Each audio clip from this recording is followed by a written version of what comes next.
इसको देखना चाहते हैं कि अरविंद केजरीवाल का मनोबल कितना गिरा, कितना वो टूटे, कितना वो झुके। जिन्होंने दिल्ली के बच्चों के लिए अच्छी शिक्षा का इंतजाम किया, उनसे क्या दुश्मनी है मोदी जी आपकी? IRS की नौकरी छोड़ी।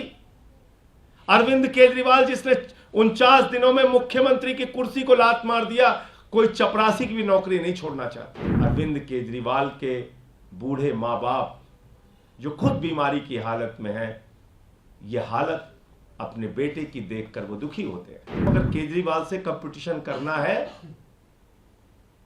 तो काम की राजनीति करिए। अरविंद केजरीवाल जी रोज झाड़ू लगाते हैं, रोज। और जितना केजरीवाल जी जेल के अंदर झाड़ू लगाएंगे, उतनी ही भारतीय जनता पार्टी बाहर साफ होगी, सफाया होगा बीजेपी का। केजरीवाल के विरुद्ध गहरा षड्यंत्र चल रहा है और उनके साथ कोई भी अनहोनी की घटना कभी भी घटित हो सकती है। इसको देखना चाहते हैं कि अरविंद केजरीवाल का मनोबल कितना गिरा, कितना वो टूटे, कितना वो झुके। आप क्या देखना चाहते हैं प्रधानमंत्री जी? और आपने अपने एक LG को भी लगा दिया, उसका ऑफिस भी इसी काम में लगा हुआ। दिल्ली के LG महोदय दिल्ली के लोगों का काम छोड़कर यह देखने में लगे हुए हैं कि अरविंद केजरीवाल को कितनी प्रताड़ना दी जा रही है, कितनी यातनाएं दी जा रही हैं। वो 24 घंटे सारा काम इसी में लगा रहे हैं, वो भी अपना पूरा ध्यान इसी में लगा रहे हैं। अरविंद केजरीवाल जिन्होंने दिल्ली के बच्चों के लिए अच्छी शिक्षा का इंतजाम किया, उनसे क्या दुश्मनी है मोदी जी आपकी? अरविंद केजरीवाल जिन्होंने दिल्ली के बुजुर्गों के लिए तीर्थ यात्रा कराई, बिजली फ्री कराई, पानी फ्री कराया, IRS की नौकरी छोड़ी। अरविंद केजरीवाल जिसने 49 दिनों में मुख्यमंत्री की कुर्सी को लात मार दिया, कोई चपरासी की भी नौकरी नहीं छोड़ना चाहता। उस अरविंद केजरीवाल के मनोबल को आप गिराना चाहते हैं। आपके इस अन्यायपूर्ण और अत्याचारपूर्ण व्यवहार को देखकर प्रधानमंत्री जी, अरविंद केजरीवाल के बूढ़े मां बाप जो खुद बीमारी की हालत में हैं, यह हालत अपने बेटे की देखकर वो दुखी होते हैं। उनकी पत्नी सुनीता केजरीवाल जी उनके स्वास्थ्य को लेकर चिंतित रहती हैं।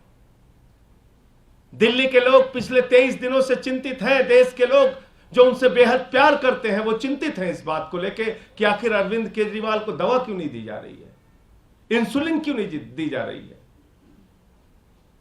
एक आदमी जो लोगों के लिए दवा का, शिक्षा का, पढ़ाई का, अस्पताल का इंतजाम कर रहा था, आज खुद उसको दवा नहीं दी जा रही है। इस तरह का अत्याचार। और इसलिए प्रधानमंत्री जी,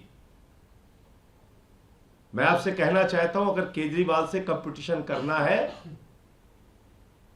तो काम की राजनीति करिए। बनाइए खूब स्कूल, ढेर सारे अस्पताल बनाइए, सड़कें बनाइए, महंगाई कम कीजिए, देश में महिलाओं की सुरक्षा के लिए काम कीजिए। आपको चिंता करनी चाहिए युवाओं के रोजगार की, आपको चिंता करनी चाहिए किसानों के आत्महत्या की, आपको चिंता करनी चाहिए महिलाओं की सुरक्षा की, आपको चिंता करनी चाहिए कि देश आगे कैसे बढ़ेगा। आपकी चिंता है कि केजरीवाल का मनोबल कैसे गिरेगा, केजरीवाल प्रताड़ित कैसे होगा। 24 घंटे आप CCTV से उस व्यक्ति की निगरानी कर रहे हैं, एक 3 बार के निर्वाचित मुख्यमंत्री की। ये व्यवहार, ये अन्यायपूर्ण कार्रवाई, ये हिटलरशाही, ये तानाशाही का आचरण, बड़े बड़े तानाशाह दुनिया से चले गए। आपकी भी सत्ता को जाना होगा। आपके इस अत्याचार को पूरा देश देख रहा है। और प्रधानमंत्री जी, जब आप इतना कुछ देख रहे हैं तो ये भी जरूर देखते होंगे कि जेल के अंदर अरविंद केजरीवाल जी रोज झाड़ू लगाते हैं, रोज। और जितना केजरीवाल जी जेल के अंदर झाड़ू लगाएंगे, उतनी ही भारतीय जनता पार्टी बाहर साफ होगी, सफाया होगा बीजेपी का, पूरे देश से सफाया होगा। और अब तो ये बौखलाहट भी, आपकी बौखलाहट पहले चरण के चुनाव के बाद भी इसी प्रकार का संकेत दे रही है।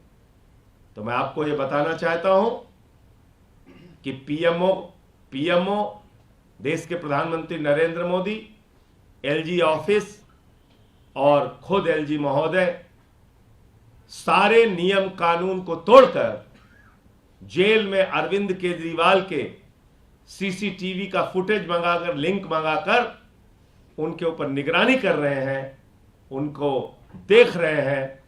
और इसलिए बार बार मुझे ये दोहराना पड़ता है कि केजरीवाल के विरुद्ध गहरा षड्यंत्र चल रहा है और उनके साथ कोई भी अनहोनी की घटना कभी भी घटित हो सकती है। और इसमें सीधे तौर पर देश के प्रधानमंत्री और उनका कार्यालय, एलजी ऑफिस और एलजी शामिल है।